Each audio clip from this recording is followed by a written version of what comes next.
If you haven't already experienced this, I can promise you that you will at some point. You're gonna be in your average matchmaking game, solo queuing of course. Stop trying to fight. Move, you! You're gonna be trying your best, but your team just won't get along with one another. He's left side, left side, left side. Is my voice not working, or what's going on? And you'll end up losing the game, even though you didn't do anything wrong.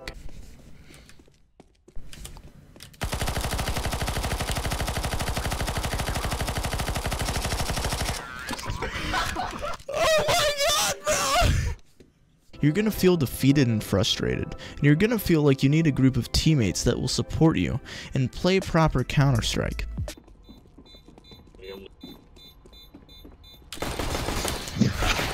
Oh my god! Art of the clutch, boys. Oh my god!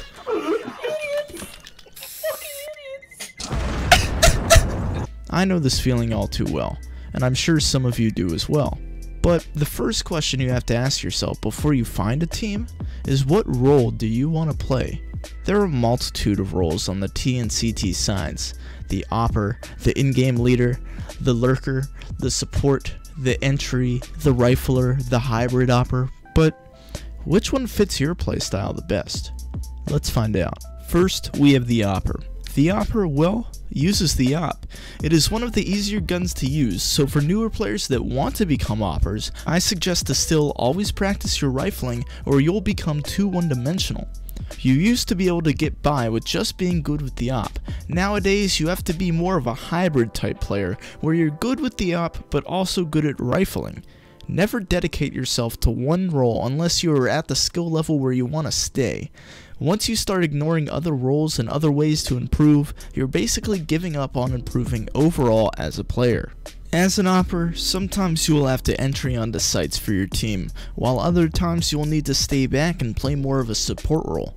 Oppers can solo anchor a site on CT side, or they can get aggressive, constantly moving around the map and keeping the Ts guessing. You will be the star of the show, and a lot of pressure will fall onto your shoulders. As long as you don't suck, you should be fine. Next, we have the in-game leader, or IGL for short. The IGL is not known for their fragging power, and sometimes ops.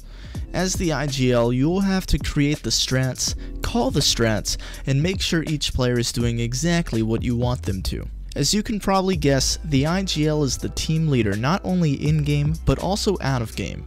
At an amateur level, they will be the one scheduling matches, setting up practices, and deciding who should play what role.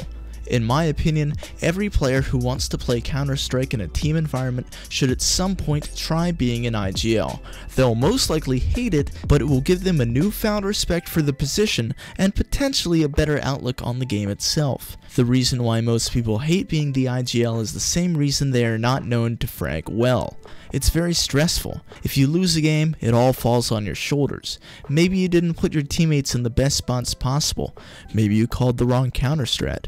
Or maybe you just didn't prepare your team well enough for their match. When you're constantly trying to manage all your players, it is very difficult to focus on your own game. The third role is the support role. Traditionally, the support player does not receive a lot of love by the community. They play the worst spots, help teammates, and drop weapons for others, so their stats usually do not reflect their impact they had in the game. In my opinion, unless you're on a tier 1 team, you should never dedicate yourself to the support role. You will lose a lot of confidence in your own game, and will feel lesser than the rest of your teammates. In a perfect world, everyone would be helping each other on a team, eliminating the need for a support role. At a lower level of play, there is no true support players. Everyone is around the same skill level, and no one is consistent enough to never have an off day. Also, the strats are very rudimentary, so most of the time a true support player is not needed. Again, never dedicate yourself to the support role, or else you will lose a lot of confidence, and it will take a long time for you to regain it. The final role that I will be talking about today is the rifler. On the T side, the rifler can be the entry, the lurker, or the IGL, and on the CT side, the rifler can be a sight anchor, a rotator, or again, the IGL. The rifler can be the star of a team, or they can be the unsung hero. If you're new to team-based Counter-Strike, I suggest that you do not limit yourself to becoming a rifler, and instead aim to be more of a hybrid player. These days, teams are looking for players that can do it all, whether it be op, entry, rifle, or lurk. You have to be ready to be thrown into any situation. In theory, a good rifler should be able to pick up an op and be somewhat comfortable with it.